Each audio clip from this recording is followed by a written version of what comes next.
Muslimin muslimat yang dirahmati Allah Subhanahu wa taala, alhamdulillah, syukur kehadirat Allah, salawat dan salam buat Rasulullah sallallahu alaihi wa alihi wasallam. Nawaitul i'tikaf fi hadzal masjid sunnatan lillahi taala. Di kesempatan ini dalam Syawal yang mulia, saya merakamkan ucapan taqabbalallahu minna wa minkum minal a'idin wal faizin was su'ada wal maqbulin halal bihalal. Mohon maaf zahir dan batin, dan kita berdoa mudah-mudahan Allah menerima ibadah Ramadan kita yang lalu dan diberikan kekuatan istiqamah untuk membiasakan dan meneruskan apa yang telah kita buktikan kesungguhan beramal di bulan Ramadan al-Mubarak yang lalu. Dan diucapkan selamat Hari Raya Aidul Fitri, ya. Mudah-mudahan hari kemenangan ini kita akan sambut secara orang yang betul-betul telah menang di sisi Allah Subhanahu Wa Taala. Dalam kata lain, tak diberikan keampunan. Orang yang menang itu orang yang telah diberikan keampunan. Dan jangan lupa untuk menunaikan ibadah walaupun statusnya sunat, tetapi Nabi menyebut kama qala dalam hadis bahawa orang yang menyempurnakan Ramadan, puasa Ramadan, dan diikuti dengan puasa 6 hari di bulan Syawal, faka'annama shamat dahr, sebagaimana seolah-olah dia berpuasa sepanjang masa ataupun sepanjang tahun, insya-Allah taala. Jadi yang dah selesai itu tahniah selamat Hari Raya yang kedua. Yang belum tu teruskan, terutama yang tinggal sehari yang amat liat itu, ya, yang sedang, yang belum, tunggu apa lagi. Ya, jangan tu rali kata orang, ya, teruskan insya-Allah. Baik, alhamdulillah, kita masuk pada siri pemantapan solat, ya. Siri menghayati rukun ibadah solat, yang mana hari ini kita masuk pada siri yang ke-17. Siri yang ke-17.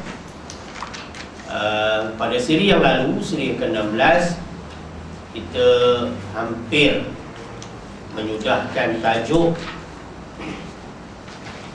yang sebelumnya, yakni rukun yang ke-9,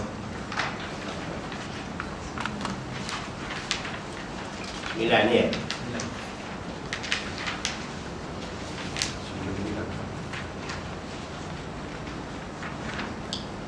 Iaitulah duduk antara dua sujud. Ya, duduk antara dua sujud. Dan ada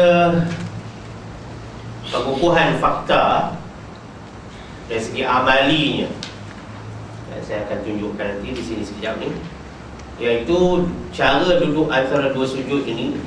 Kalau kita buka kitab-kitab fiqh berdasarkan hadis Nabi SAW, apabila dirumuskan ada 3 kaifiat, 3 cara duduk antara dua sujud ini, ya. Yang masyhur, yang mana kalau kita tengok riwayat daripada Imam Bukhari, Muslim dan lain-lain, iaitulah kaedah pertama, membentangkan kaki kiri dan tegakkan kaki kanan, di mana hujung jari kaki kanan menghadap ke arah kiblat, yang ini dinamakan duduk iftirash. Iaitu kita duduk di atas sisi telapak kaki kiri. Yang pertama saya akan tunjukkan nanti. Hadis riwayat yang lain tetapi tidak sekuat yang pertama, ya. Yang ini Nabi SAW membentangkan kedua-dua telapak kaki atau tapak kakinya dan duduk di atas tumit. Kita akan tunjukkan nanti. Yang kedua, sebenarnya yang ini ramai orang buat. Yang pertama tu tak berapa ramai buat, sebabnya titik. Ya. Dan sebab yang cara yang ketiga dalam hadis yang lain, dia duduk, yakni Nabi SAW duduk di atas hujung jari kakinya, yakni jari itu dilipat. Jadi ada 3 cara.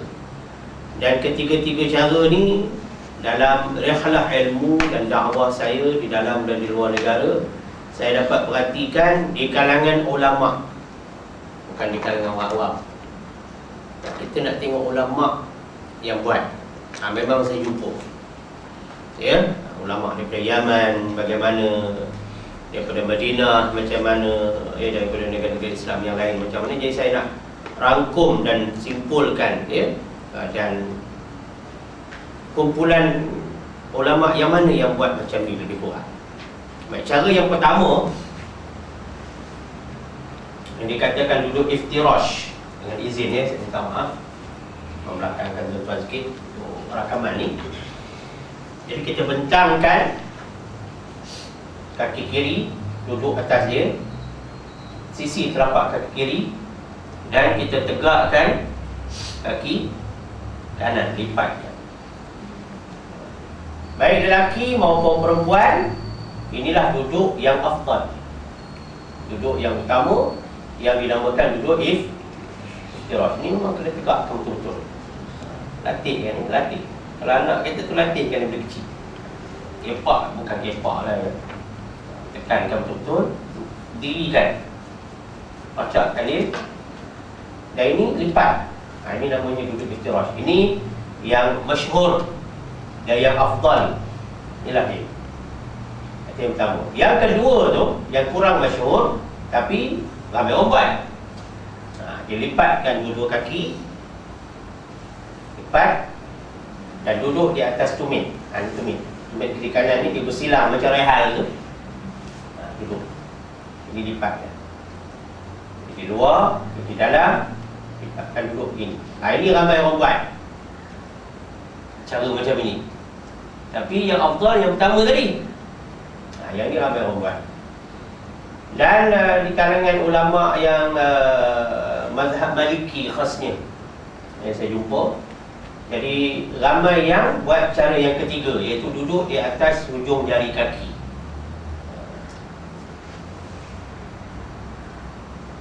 Mana hujung jari kaki ni, yang ni duduknya di sini. Dia buat begini, jadi nampak tinggi lah. Ini daripada mazhab Maliki ramai buat macam ini. Dan saya masih teringat waktu juara tinju sedunia Muhammad Ali, Cassius Clay, waktu datang Kuala Lumpur lawan dengan Joe Wagner dulu. Dia datang sembahyang masjid negara apa, dia duduk macam ni, Muhammad Ali. Dia macam ni, sebab dia American ni, ataupun dia lebih kepada orang-orang kulit hitam sebelah-sebelah Afrika ni, dia Maliki. Jadi mazhab Maliki dia begini, dia duduk. Kita begini ketika nak melongkat berdiri, tapi dia memang duduk. Okay. Jadi ada tiga cara. Yang pertama, yang afdal, begini, kata iftirash. Yang kedua, begini. Yang ketiga, begini. Tapi janganlah buat pula tiga-tiga ni. Bila saya tunjuk tiga-tiga lah, kita tukar-tukar dia. Sebab dah dapat ilmu, kita tukar-tukar. Siapa aja? Ustaz Rosli MZ aja. Saya cilikan mulut juga. Saya nak menerangkan dari segi ilmunya, bukan suruh buat. Buat kalau boleh yang pertama tadi. Cuba bagi dapat yang pertama tu, baik lelaki maupun perempuan. Dari segi kesihatan pun memang ada keberkesanan pada tubuh badan. Ini dia ada orang buat kajian, ya? Yang buat kajian bukan orang agama, orang yang aliran lain. Dia buat satu buku, dia ceritakan tentang pergerakan dalam solat ni. Dia memberi kesan ataupun impak kepada tubuh badan. Dia adalah satu riyadhah, satu latihan jasmani yang cukup berkesan. Lepas tu ulama-ulama dulu kurang sangat berubat, ya, jarang sangat jumpa tabib, doktor. Tapi ibadah malam dia banyak. Pukul 3 pagi ke atas ni, waktu kolesterol sedang berkumpul, dia semayang tahajud, qiyamul lail. Itu dia orang sihat dengan izin Allah. Ya, itu kelebihan kita ibadah malam. Pergerakan yang banyak dia orang semayang sampai beratus-ratus rakaat itu juga memberikan kesan kepada tubuh badan. Itu kedudukan duduk yang saya nak simpulkan daripada rukun yang sebelum ini, iaitu tentang duduk di antara dua sujud. Baik. Hari ini kita masuk kepada bilangan seterusnya ataupun rukun berikutnya.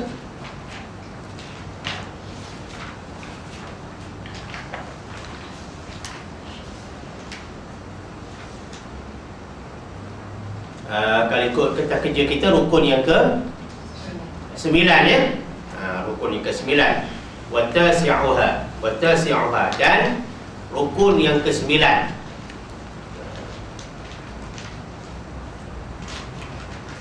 Rukun yang ke 9, kita tengok kertas kerja kita.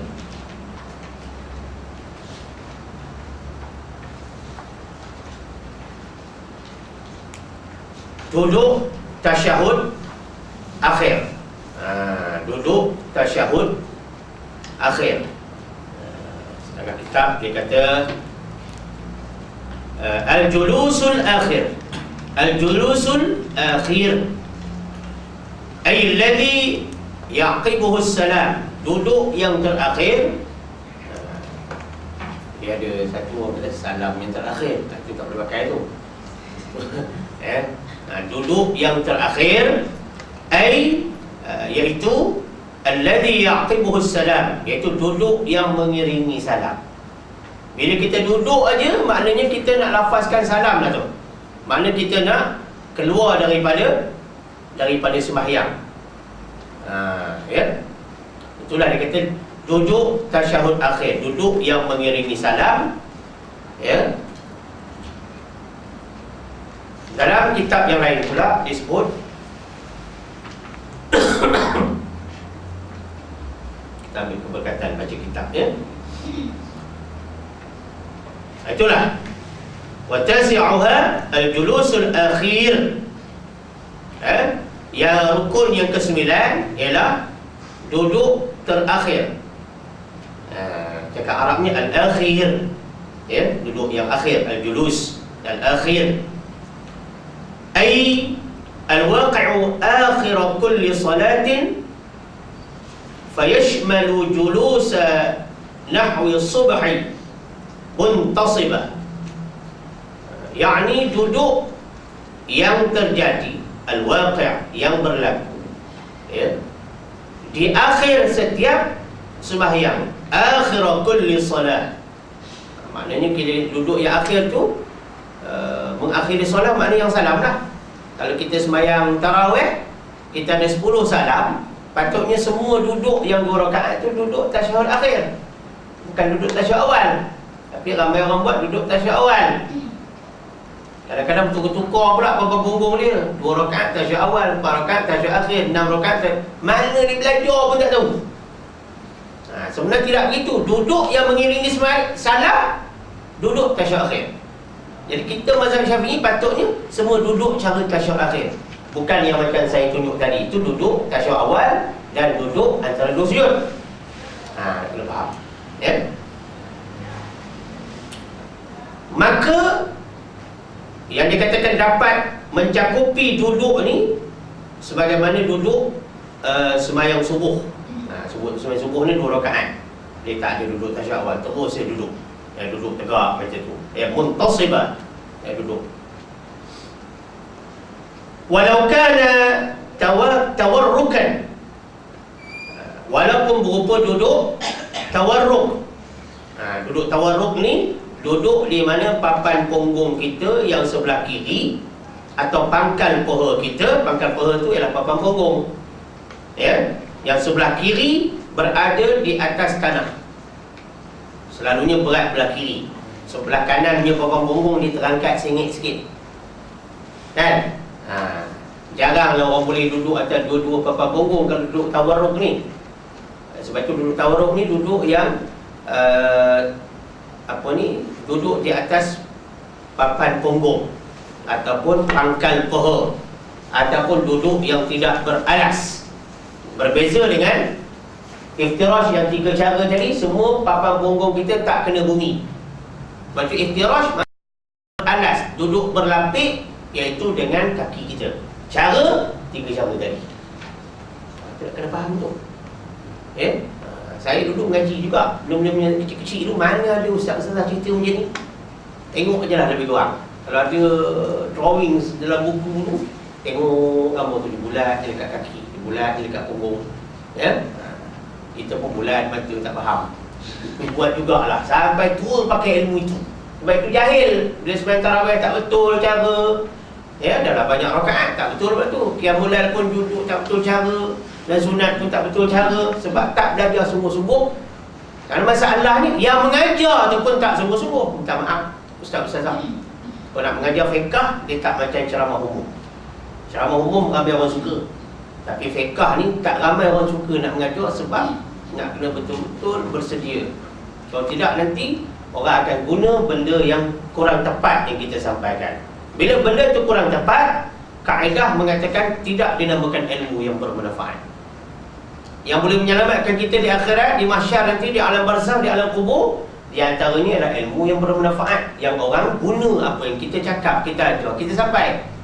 Ilmu yang bermanfaat ni ilmu yang betul, dan orang semua ikut satu cara, baru namanya ilmu bermanfaat. Tapi kalau kita sampai tak tepat, maklumat tak jitu, orang jadi cacar marwah, itu bukan ilmu yang bermanfaat. Jadi nak kena faham apa maksud ilmu bermanfaat. Bukan setakat sharing saja maklumat, tapi maklumat yang nak dikongsi itu mesti maklumat yang sahih, maklumat yang betul. Ini ramai orang tak apa-apa faham walaupun dah dengar majlis ilmu, ya? Jadi dia kata walau kana tawarrukan. Jadi mula-mula lagi dia sebut duduk secara, sama ada duduk secara tawarruk. Nanti kita akan ajar macam mana duduk tawarruk pula. Nak baca dulu kitab ni. Au iftirashan, ataupun duduk iftirash, letakkan punggung di atas kaki kiri macam tadi. Tapi itu bukan mazhab kita, sebab ini duduk tasyahud akhir. Tapi kitab nak sebut, dia bagi pilihan-pilihan tu. Maknanya kalau orang ada masalah dari segi fizikal, kesihatan, dia buat pilihan yang lain. Dan kalau dia ada kelebihan dari segi fakta ilmu, dia pergi nak jumpa sembahyang dengan mazhab-mazhab yang lain, dia boleh buat sembahyang cara mazhab, tak ada masalah. Ya? Tapi masalah kita buat bukan kerana faham mazhab, tapi sebab-sebab tak faham ilmu. Itu yang kadang kita buat. Kita duduk tepi orang Bangladesh, kita jadi Bangladesh. Kita duduk tepi orang Cina Muslim, kita jadi Cina Muslim punya style. Kita duduk tepi orang Negro, PDIE ramai, kita pun jadi orang Negro juga. Kita jumpa orang Arab kayu air, kita ikut cara Arab tu. Jadi pada kita, Arab tu ulama. Tak begitu juga. Sebab Arab tak pernah tengok orang Melayu. Ni ulama semua. Orang Melayu je bila tengok Arab, oh, dia kata ada aura. Sekian maklum kan. Jadi makna yang kedua dia kata, sama ada duduk secara iftirash, atau tarabbut, ini duduk bersila. Tiga, ataupun duduk cara duduk bersila. Ini saya jumpa satu orang putih daripada Australia. Dia tengah cari nak masjid satu ke Australia. Duduk bersila tu satu hal lah, dengan jambang macam semua. Tapi tengah mengajar kau pergi sembahyang sunat yang depan, buat apa? Takkanlah aku nak mengajar. Aku sembahyang. Oh, jauh orang belajar tengok dia gitu duduk bersila sembahyang. Ya, kan tegur kan sensitif pula. Tak hormat ilmu. Dia memang dia duduk tarabbuk. Tarabbuk ni maknanya dia duduk bersila untuk tasyahud akhir. Au aq'aan. Aq'aan ni duduk tinggung. Duduk tinggung pun boleh rupanya. Tapi jangan ada perempuan pula duduk tinggung sembahyang kan. Duduk tinggung Ustaz, baru belajar pergi tadi dia. Jangan duduk tinggung sembahyang. Nak cerita boleh, dia kata. Iaitu duduk dengan lipat kaki seperti anjing duduk. Bunyi anjing tak sedap tak? Anjing duduk macam tinggung kan? Macam tinggung lah anjing duduk, sebab tu dia punya punggung kena pasir.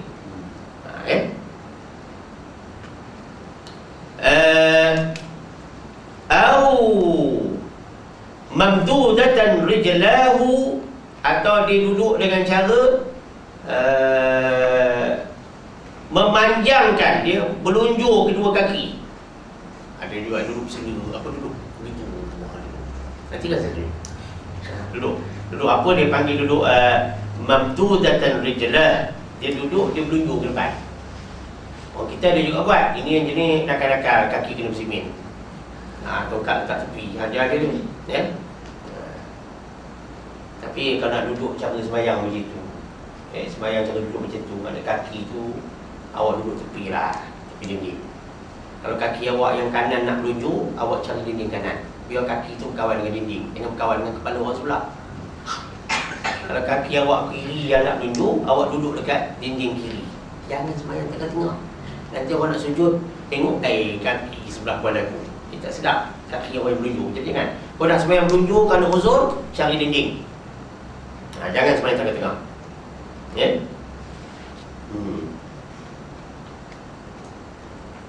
Atau mansubatan rukbatah, ataupun dia duduk dengan menegakkan dua lutut. Tegakkan dua lutut pula. Ini kebanyakan orang Pakistan. Oh, di sebelum Jumaat tu dia duduk tegaknya lutut dulu. Ya? Macam orang berehat lepas main bola. Itu suruh katuk duduk kat badan, dia duduk gitu. Ya, tegakkan lutut dia gitu. Au ihdahuma, atau ditegakkan salah satu dari dua lututnya. Dan kita nak tunjuk cara. Duduk-duduk ni diharuskan, tapi bukan digalakkan. Diharuskan pun bersebab kerana keuzuran tubuh badan. Harus ini bukan makna boleh buat sewenang-wenangnya. Okey. Yang kata duduk ni, nombor satu duduk duduk tawarruk. Tawarruk ni dia sebenarnya daripada iftirash ni kita tukar saja. Yang ini jangan tukar. Kaki kanan biarkan, kaki kiri ni tukar. Pergi masuk sebelah di bawah betis kanan. Itu saja. Itu saja beza duduk antara dua sujud, duduk tasyahud awal, ni yang tadi. Kaki kanan kekal posisi dia, kiri saja berubah. Ini iftirash. Kemudian nak tukar tawarruk, yang afdal mazhab Syafi'i, tukar saja yang kanan ni. Silangkan dia di bawah betis kanan. Maka dia begini, yang ni tetap tegak. Jadi yang kena bumi adalah pangkal paha kanan dan pangkal paha kiri, ataupun papan punggung kiri saja yang kena. Sebab yang kanan ni dia terangkat. Ini kata duduk tawarruk. Tapi orang kita jarang buat macam ni. Ramainya macam mana? Jatuhkan sikit. Dia jatuhnya. Sikit jatuhkan. Ibu jari jatuhkan. Tak tahulah kenapa. Tengah tu dua jari pula. Dua. Yang lain kebah belakang. Yang ramai begini, lepat terus. Lepat terus dia ramai, senang dia kata. Tak ada menyeksa dia. Menyeksa? Patutnya yang bagusnya begini. Yang bagus, dia ada kesan pada tubuh badan dari segi kesihatan duduk. Tapi apa boleh, sebab tak biasa, maka ramainya macam ni. Bukan tak sah, tapi tidak menepati spesifikasi. ISO duduk tu tak kena. Kalau kau sirim tak lulus duduk tu. Ni yang afdal ni macam ni. Atau tadi yang kedua apa dia? Duduk iftirash. Tapi ni bukan mazhab Syafi'i. Yang duduk macam ni kebanyakan Hanafi, Hambali, Mekah, Hambali, Hanafi, India, Muslim, Mamak, Malbari, ya. Satu lagi Maliki, macam ni juga. Maliki dia begini. Muhammad Ali sembahyang macam ni. Dah lebih besar. Dia buat macam ni, tinggi besar. Dia giant lah dekat Masjid Negara, Masjid Negara Semenman. Muhammad Ali datang Malaysia tu, saya kecil-kecil lagi. Dia kalau Muhammad Ali tinju, sekolah semua tengok tinju masa dulu. Berhenti belajar tu, tengok Muhammad Ali tinju. Sebab orang Islam tunggu. Walaupun pakai seluar katuk. Janji orang Islam, tak apa. Itu susahnya orang dulu tu. Bodoh.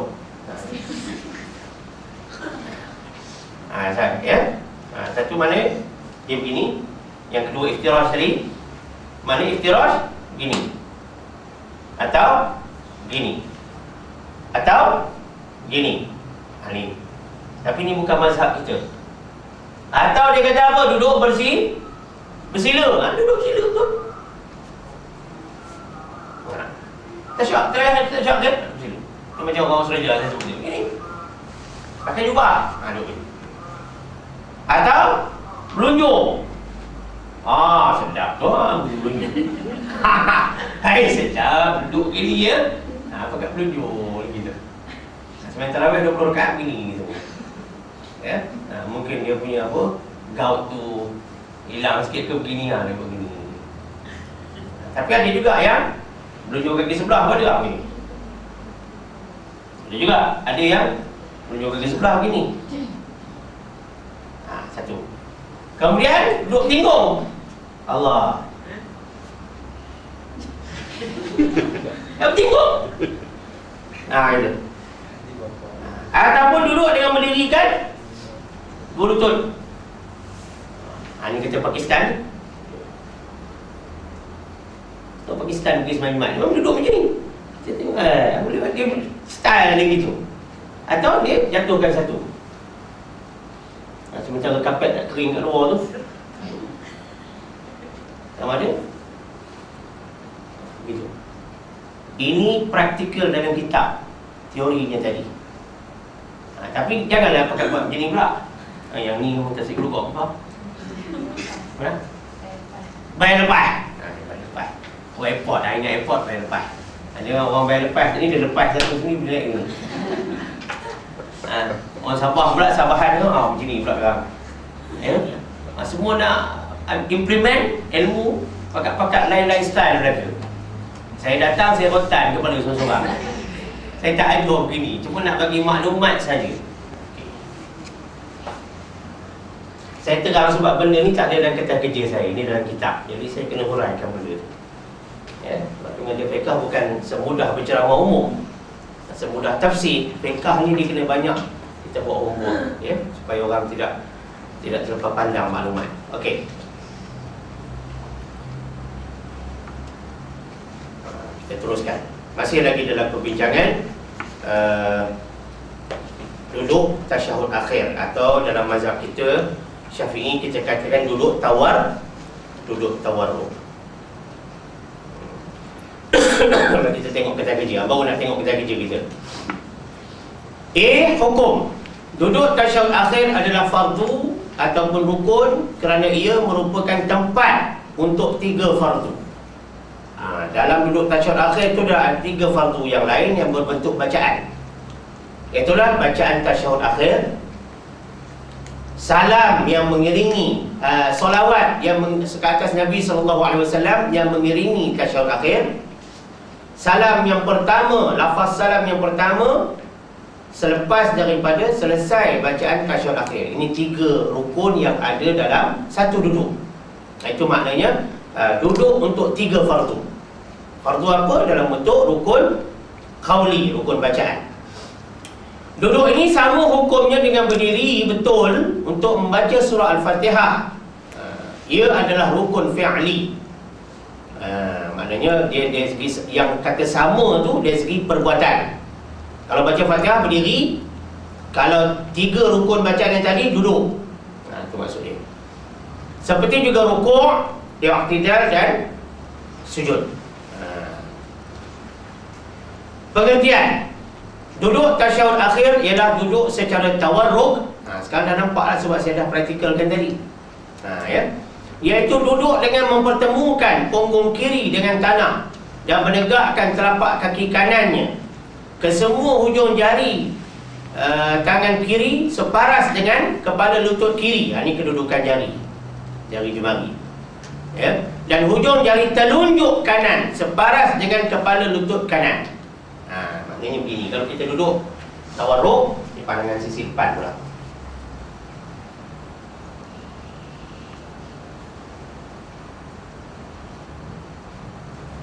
Hujung jari kiri separas dengan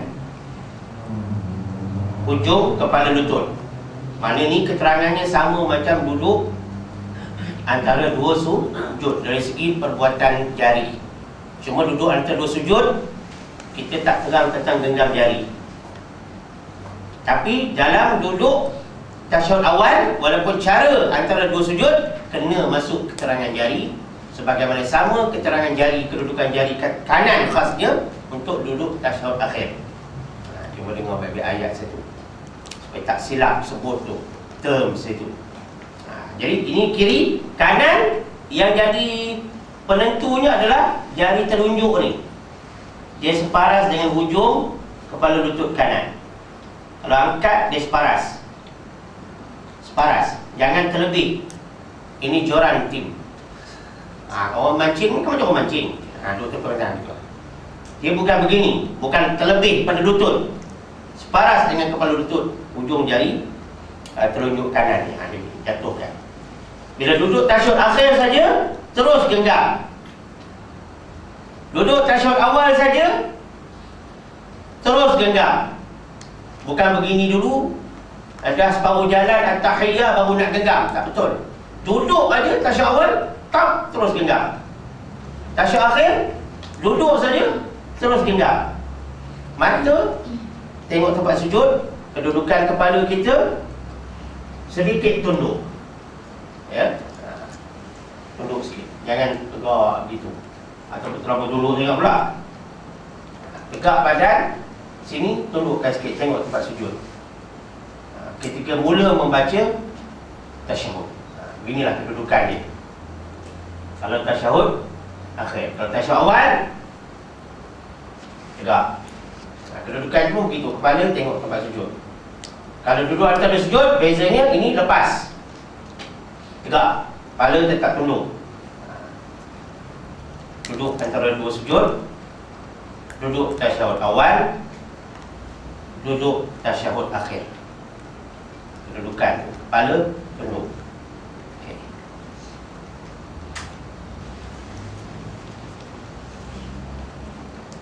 Ada orang ngajar fiqh tunjuk macam tu selama ni? Tak ada. Kebalik Mekah ke balik Azhar ke, tak tunjuk macam ni. Sebab anggap semua orang faham. Akhirnya orang tak faham. Macam-macam lah mazhab sendiri keluar. Sebab tak ada tunjuk cara. Sebab itulah wajibnya jamaah anak murid tengok guru bila belajar. Jangan tu dia bubuh tabir-tabir, lansi-lansi. Tak boleh. Lebih-lebih lagi benda yang melibatkan amali. Quran tak boleh tabir. Nak tengok macam mana gerak body language ustaz baca Quran tu. Ni mulut macam mana, tarik nafas macam mana. Kena tengok, jangan boleh balik tabir. Semayang pun tabir tutup semua. Tabir kena buka. Jangan nak tunjuk pandai sangat JK, tutup habis semua. Salah. Sebab kalau tak dengar mic ni, orang nak tengok pergerakan saf belakang jamaah lelaki. Dan nak faham agama ni bukan mesti ustaz semua faham. Yang tak ustaz pun kalau dia faham agama, dia tetap orang agama. Masalah orang kita ni betul lah, authority nak cakap agama ni ustaz. Tetapi authority untuk memahami agama semua umat Muhammad. Tuan walaupun bukan bidang agama, tapi tuan belajar agama, tuan berhak menyampaikan agama. Ustaz pun kalau tidak menghayati, dia menyampaikan agama tak betul, tak guna juga. Yang paling penting agama ni faham agama. Tak kira awak bidang apa. Saya pun asalnya saya kira sekolah Inggeris penuh, English language lagi. Bukan SRP, bukan PMR, LCE lagi saya punya sihir. Bukan SPM, MCE. Lepas tu kita tahu kita dah banyak buang masa untuk dunia. Kita kejar agama. Sekarang boleh cakap Arab, boleh baca kitab Arab, boleh. Apakah tuan tak iktiraf saya sebagai orang agama? Ya, satu Malaysia iktiraf, luar negara iktiraf, tiba-tiba orang sini tak faham. Agama ni hak semua. Walaupun awak bidang apa sekalipun, bidang engineering ke, bidang apa, chemical ke, bidang elektronik ke, awak faham agama, awak boleh cerita untuk agama pada semua orang. Awak boleh tegur siapa-siapa saja kalau orang yang buat itu tidak menepati agama. Itu adalah agama, ilmu ni adalah amanah. Ustaz kalau bidang agama pun baca Fatihah tak betul, buat apa? Orang bidang elektronik baca Fatihah elok, itulah yang betul. Tak ceritanya. Jadi jangan ego bab-bab agama ni letak tempat yang tak betul. Saya sebut macam ni sebab ada isu-isu yang kadang-kadang bila maklumat agama ni tak sampai, isu-isu kecil remeh-temeh benda macam ni dibangkitkan. Kalau macam tu tak ada orang lah boleh cerita agama. Lama-lama orang tak faham lah. Jadi agama ni bila belajar, dah dapat ilmu tu, maknanya dah dapat dia punya ijazah ilmu dia, wajib agama ni disebarkan. Ilmu ni dia bermula dengan diam, mendengar, memahami, kemudian menyampaikan. Sebab itu kalau Quran, khairukum man ta'allama al-Quran, sebaik-baik di antara kamu orang yang belajar Quran wa 'allamahu. Kena ajarkan pula pada orang lain. Bila ajar pada orang lain ni, tauliah yang paling penting, tauliah Allah dan Rasul. Kemudian ikut disiplin agama syariat yang Islam suruh. Bukan ikut disiplin agama yang masyarakat nilai. Berdasarkan sijil, kena BA Honors dalam Usuluddin apa. Wah, itu bukan syarat utama. Syarat utama nak sampai ke agama, faham agama, betul-betul berguru, sampaikan. Itu dia cara. Kalau tidak, takkan faham benda-benda macam ni. Sebab itu gabung jalin ilmu ni sekarang ni adalah satu kemestian. Dalam buku-buku, dalam kitab-kitab lama fiqh tak cerita kesan-kesan secara spesifik daripada perlakuan solat orang yang bukan bidang agama. 3 orang dalam bidang sains kaji bagaimana perbuatan semayang ni, setiap pergerakan tu, setiap tekan jari semua memberi kesan kepada kesihatan tubuh badan. Ini Syekh Azmi hadiahkan saya satu kitab baru ni, bahasa Inggeris. Bagaimana kesan semayang, pergerakan ini menyebabkan kita punya kesihatan tubuh badan kita sihat. Yang karang tu bukan BA Honors Azhar, Madinah, Mekah, tidak. Yang karang tu UM, apa ni, profesor dia kaji. Inilah sebenarnya gabung jalin ilmu yang perlu sekarang ni. Ni benda-benda macam ni. Ya, saya nak cerita tu, mak saya kata ada tak ramai, ada tak orang besar-besar mengajar fiqh tunjuk macam ni? Tak ada. Tak ada setakat ni. Kebanyakan dia duduk aje. Lepas tu rukun dengan sunat semayang habis dalam satu kuliah. Kita belajar rukun dah masuk rukun yang ke berapa? Yang ke-9 mau 17 kuliah, tak habis lagi. Nak cerita. Sekian dimaklumkan. Itu disiplin, tuan-tuan. Ya. Saya suka sangat kau jumpa dengan orang yang petikai-petikai tak untuk pasal ni. Memang saya suka sangat, tapi tak berani pula dia nak jumpa. Ya, benda-benda macam ni. Baik. Yang ketiga, dalil disyariatkan. Ni maknanya dalil naqli. Bila kata Quran dan hadis, dia panggil dalil naqli. Ya. Maksud al-hadis daripada Abdullah bin Amr bin Al-As. Satu maqal, ya. Jika engkau telah mengangkat kepalamu. Ini kata Nabi SAW. Nabi mengajar sahabat semayang. Sebab itu Nabi kata, sallu kama ra'aitumuni usalli. Semayanglah kamu semua sebagaimana kamu lihat aku sembahyang. Kata Nabi bagaimana? Jika engkau telah mengangkat kepalamu dari sujud terakhir, mana sujud yang kedua, rakaat yang akhir, ya, lalu duduk selama waktu tasyahud, maknanya duduk selama waktu tasyahud, itulah duduk tasyahud akhir tadi tu. Dan Syafi'inya itulah duduk tawarruk. Maka sempurnalah solat. Kamu dah buat macam itu, sempurnalah semayang kamu. Itu sebagai dalil, ya. Sebab benda-benda cara kaifiat semayang ni dalam Quran tak ada. Quran dia cerita benda-benda yang asas. Hadis menghuraikan, ulama mengupas. Lepas tu kalau hadis menguraikan, tak ada ulama mengupas, tak faham juga. Kalau kupas pun tak detail, tak guna juga. Hujah tak ada, apa tak ada, amali tak tunjuk, tak guna juga. Sebab fiqh ni benda amali. Baik.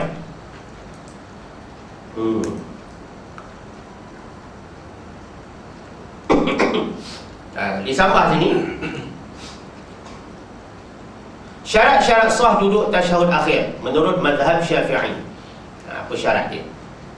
Yang pertama, sengaja akan duduk tasyahud akhir. Duduk secara tawarruk tu, kita menyengajakan duduk. Memang purposely nak duduk untuk baca tasyahud akhir.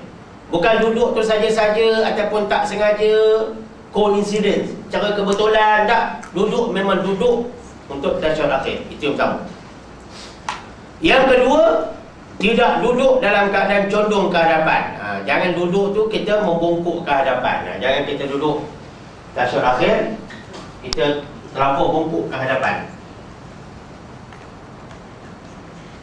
Jangan. Sebab awak bukannya semayang cara orang duduk. Sebab awak masih boleh berdiri. Lain cerita kalau awak semayang duduk. Kalau awak semayang duduk pun, awak bukan afdal duduk tawarruk. Awak afdal duduk iftirash, sebagaimana saya terangkan pada siri-siri yang lalu. Macam mana nak sujud, macam mana nak rokok, macam mana nak sujud kan, dia terangkan dulu. Jadi makna kalau kita duduk tawaduk jangan sampai condong sangat. Sebab kita bukan duduk, bukan sembahyang cara orang duduk.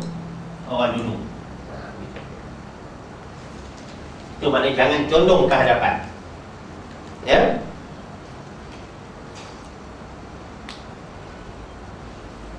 Yang ketiga, terdapat tamakninah di dalamnya. Berdiri dalam keadaan duduk, dalam keadaan tenang, tidak bergerak, diam anggota besar. Duduk diam, baca. Ambil ketenangan duduk tu dulu. Itu panggil tamakninah. Tamakninah. Ya. Yang keempat, hendaklah mengangkat kepala untuk duduk ini. Kemudian setelah sempurnanya sujud yang kedua. Bila nak angkat kepala untuk duduk, kena pastikan rukun sebelumnya sempurna, iaitu sujud yang kedua. Walaupun dia sujud kedua, dia duduk di bawah rukun sujud. Sebab sujud dua kali. Bila sujud dua kali itu, anggap macam sekali saja keterangan dia untuk perbuatan sujud. Sebagaimana keterangan sesi yang lalu, sempurna sujud 7 anggota tulang. 7 tulang tu. Jangan macam sembahyang tarawih ada satu Arab dekat Kampung Baru. Dia sujud dia memang tak sempurna lah, dia macam ni.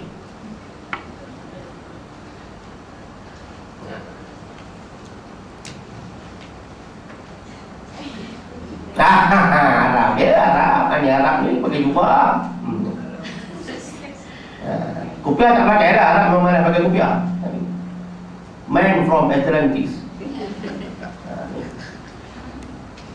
Dia tak ada bergerak, tapi begitulah. Lepas tu dia duduk antara dua sujud pula. Turun balik. Kadang-kadang gitu kadang-kadang gitu. Gini pun ada juga. Macam mana tu kaki tu? Maknanya kalau perbuatan macam ni, sujudnya tak sempurna.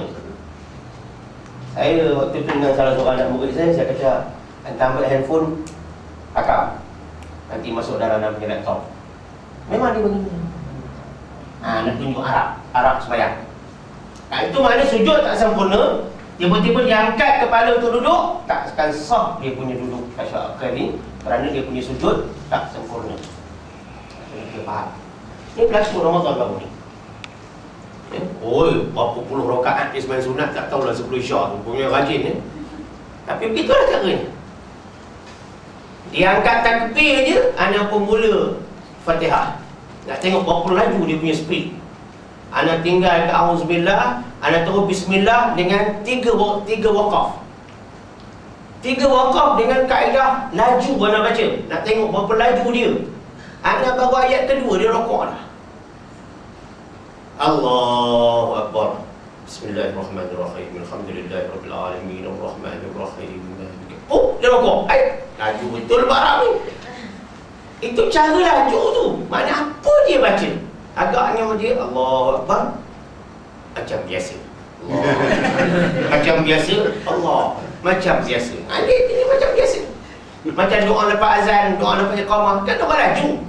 La ilaha illallah. Pak Bilal ramai lagi berlagu. Awak ramai? Macam biasa. Itu ya. Apa dia baca tak tahu. Tak percaya tengok. Yang perempuan pun saya rasa sama je pada tabir tu. Kau tak mengaji, tak apa. Macam biasa tu lah. Betul. Kalau tidak, cuba tuan-tuan baca. Bila habis saja tuan-tuan baca. La ilaha illallah Muhammadur Rasulullah sallallahu alaihi wasallam. Allahumma rabb hadhihi ad-da'wati at-tammah. Kurang-kurangnya baca itu, bacanya tajwidnya. Mana dia baca gitu deh. Mana? Coba saya. Berat. Itu Nabi kata akhir zaman ramai orang ubad, suka buat amal, tapi juhal, jahil. Sahih, Nabi sebut. Itulah yang berlaku.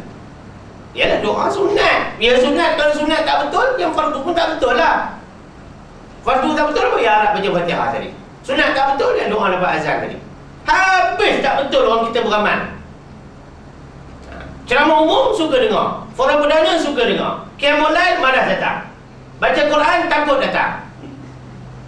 Kuliah malam ada datang. Kuliah pagi tak pernah datang. Ada hal tak datang. Ini masalah nak faham macam mana. Tak boleh bagi masa sikit untuk belajar ilmu. Tapi kalau untuk urusan dunia, untuk urusan peribadi, boleh bagi masa. Kalau kat akhirat nanti kita boleh bina rumah kita sendiri, tak apa. Tapi kat akhirat nanti, sebelum nak masuk rumah sendiri, pilih neraka atau syurga dulu. Rumah sendiri itu duduknya dalam syurga kalau yang elok. Kalau kita boleh buat rumah sendiri kat sana tak apa. Kat sana kita nak masuk rumah Allah. Syurga, Nabi suruh minta syurga paling tinggi dalam doa. Ya? Tiba-tiba kita buat macam ni. Allah Akbar. Sekian dimaklumkan. Jadi itu yang keempat ni, hendaklah mengangkat kepala untuk duduk ini. Kemudian dari setelah sempurnanya sujud yang kedua, kita terus kepada kesempurnaan duduk tasyahud akhir dapat dicapai dengan maknanya sunat-sunat duduk tasyahud akhir. Yang pertama, duduk secara duduk tawarruk. Senang, sebab itu fiqh ni amali. Bila kita dah tunjuk cara, datang teori, jelas, terang. Tapi kalau amali tak nampak, benda ni perlu kepada kupasan. Ya? Saya ngaji fiqh dengan tuan-tuan guru di pondok dulu, Datuk. Ngaji sama-sama dengan anak murid lain, duduk sama. Tapi bila di hujung, saya tak sama dengan anak murid lain. Saya akan tunggu Tok Guru turun, saya akan bincang lagi dengan izin. Tanya lagi. Kalau perlu saya tunjuk, minta Tok Guru tunjuk cara, dekat tangga masjid tu tunjuk cara. Orang lain dah balik. Kita nak honest. Kadang-kadang masa singkat Tok Guru tak ada soal jawab. Jadi kita minta izin dulu. Boleh Ustaz, saya nak tanya sikit. Kalau tak mengganggu masa datang. Kenapa dia? Hak Ustaz dia tadi tu tunjuk mana? Hak sebenar. Mu ni ngajar mu sore macam ngajar 8 orang. Tak apa lah Ustaz, saya moga tidak duduk lama Kelantan ni. Bah ni amo nak kelik. Nak ngajar hak Selangor, hak jahil-jahil ni saya. Lepas tu kita nak keberkatan Kelantan ni. Tak katalah Selangor jahil sini disebutnya. Maknanya kat mana pun jahil, dia jahil juga walaupun kat Mekah kalau tak mengaji. Tak cerita, walaupun kat Mesir kalau tak mengaji, jahil tu jahil juga. Rumah tepi masjid surau tak turun mengaji, jahil-jahil juga. Tak ceritanya. Ya. Ini cerita nampak terang. Yang kedua, keadaan hujung jari jemari hendaklah separas dengan kepala lutut. Maknanya jari jemari tangan kiri, kanan separas dengan kepala lutut. Separas dengan kepala lutut. 3. Jari jemari direnggangkan di antara satu sama lain secara jarak yang sederhana. Ada juga pendapatkan jarak tu direnggang sikit lah. Jari kiri maksudnya bila letak. Tapi ada juga kaul yang mengatakan rapatkan. Kita ambil tengah-tengah, sederhana. Maknanya jangan terlampau rapat macam pengantin, dan jangan terlampau jauh begitu macam kuku singa, kaki singa jauh terus ketul nampak. Yang mana ambil sederhana. Okay? Yang keempat, pandangan hendaklah diarahkan ke tempat sujud. Kepala tadi tunduk sikit macam saya tunjuk tadi, kecuali ketika melafazkan syahadah dan permulaan salawat ke atas Nabi SAW. Ini melibatkan bacaan tasyahud akhir. Ini uraiannya lain pada rukun yang lain. Ini cerita duduk aja ini. Ya, Nabi SAW pada ketika ini disunatkan memandang kepada jari kanan. Makna jari kanan ni jari telunjuk kanan. Ini uraian panjang lebar waktu kita belajar rukun membaca tasyahud akhir. Bila nak angkat, macam mana nak angkat, nak putar-putar ke, nak angguk ke, giling-giling ke, macam mana ke. Nanti kita tunjuk cara semua. Ada yang angguk, yang giling-giling. Sebab yang buat begitu. Ada yang putar-putar, ada juga yang itu saat yang kita tunggu-tunggu nanti. Ya, sebab ramai pok-pok mungkin. Ada yang persila pada Haji Aziz. Ni pada ni ada. Ni yang balik kepada Sabah Sarawak. Tok Guru nyada kat sana. Saya harap orang Sabahan sini tidak macam itu. Ya. Orang Sabahan sini Tok Gurunya Ustaz Rusli. Ya. Yang kelima, Jangan memejamkan mata ketika perlakuan rukun ini. Macam juga duduk antara dua sujud, macam juga ketika sujud. Dalam semua rukun sembahyang, buka mata. Makruh pejam mata kecuali tempat-tempat yang tertentu. Yang keenam, tundukkan kepala sedikit ke arah kiblat. Maknanya tali kepala tu tunduk sikit. Jangan tegak sangat, jangan bongkok sangat, ya. Yang ketujuh, elakkan terlalu banyak pergerakan kecil lah. Dulu yang kita kata meletup-letup jari lah, ada yang itu. Mungkin dia ni dulu main rugby juga kan, suka body contact, ya. Atau tak tahu lah main takraw ke dulu, bola macam ni buat gitu tu. Jadi bila semayang pun kita bawa-bawa tu, ada juga. Jangan terlampau banyak pergerakan kecil. Bila-bila tergi ambil jari pula, tengah semayang korek tek gigi pula. Kacau semua, korek hidung, korek telinga, ya. Maknanya lepas habis puasa 6 tak boleh korek. Sekarang nak korek belaka, dah puasa dah habis semua. Katalah begitu, ya. Dan yang ke-8, jangan terlalu rapat keadaan duduknya. Bila duduk tu jangan rapat-rapat, dan dia berpunca daripada berdiri. Maknanya dalam sembahyang berjemaah, sah bagi makmum bila berdiri jangan rapat sangat. Sebab tu bila saya pimpin qiyamul lail ke di mana-mana, saya kata berdiri tuan-tuan, jangan terlampau rapat. Ambil keselesaan berdiri. Qiyam nak jalan 2 jam lebih, berdiri dalam keadaan selesa, ya. Sebab bila duduk nanti saiz badan kita mengembang. Dia jadi labu sayung kepala kangsa. Punggung tu bila duduk dia besar. Dia ambil saiz yang tak sama macam berdiri. Sebab tu bila berdiri adakan sikit ruang. Macam kita buat rumah lah, ada ruang sikit untuk pagar. Ada rumah apa begitu. Nanti bergaduh tu pasal bab tanah tu, pasal nak kira rapat lah tu. Orang agama pun bergaduh pasal bab tanah juga. Tak cerita ni. Jadi kita semayang macam buat rumah, ada ruang untuk pagar berapa kaki. Jadi kita semayang pun bagi ruang, supaya jangan nanti nafas busuk orang tu kena ke kita pula kerang. Dapat puasa mana sebulan tak gosok gigi, nak ambil keberkatan bau busuk orang berpuasa. Sambung lagi puasa 6 pun tak gosok gigi lagi. Bila raya 6, reput gigi habis. Jadi kan baca-baca hafal berdengung kau terdekat sangat macam mana. Itu saya tambah kitab saya cakap. Nak cerita jangan terlampau rapat, ya. Tidak terlampau rapat ketika berdiri betul atau qiyam di dalam solat berjemaah. Sebenarnya ini untuk makmum, bagi ruangan dia elok. Sebab bila kita duduk, nanti kita duduk biar keadaan selesa. Tapi kalau kita berdiri rapat, waktu sujud akhir nanti kita berebut nak ambil ruang duduk. Dia ada perasaan tu, aku duduk dulu. Kalau aku lambat duduk kan, bertindih-tindih jari kan duduk dulu. Mulalah yang Syafi'i jadi Hanafi, yang Syafi'i jadi Hambali. Tak boleh duduk di sini, semua duduk tegak belakang, jadi bangla belakang. Sebab ruang tak cukup. Pada belakang sah kosong lagi. Dia berebut yang depan. Bila berebut depan, sunnah yang cara Syafi'i bawa tu tak boleh buat. Tawaruk tak boleh buat, semua jadi iftiraj belakang. Kenapa tak faham? Bila terlampau rapat, macam mana kita nak ambil sunat Syafi'i bila angkat tu? Ada ruang lelaki. Tapi kalau dah rapat, macam mana? Kangaroo lah. Tak boleh nak buka ni. Orang lelaki kan dia renggang sikit. Allah. Macam. Tapi kalau dah rapat, tak boleh ni. Tak boleh nak ambil. Dia jadi gini, orang kangaroo. Ni orang tak faham. Dan ramai ustaz mengajar fiqh tak cakap benda ni. Dan ramai jemaah termasuklah jemaah-jemaah yang macam-macam lah. Rapat bau kan sentuh. Begitu kan ni. Dia sembahyang hanya gitu lah. Kami sembahyang gitu. Rapat. Sentuhkan bau. Ajar ni. Sentuh bau.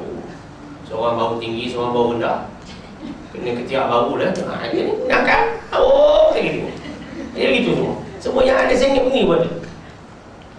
Macam mana nak dapat afdalnya begini? Semuanya gini aja. Jadi orang setuju.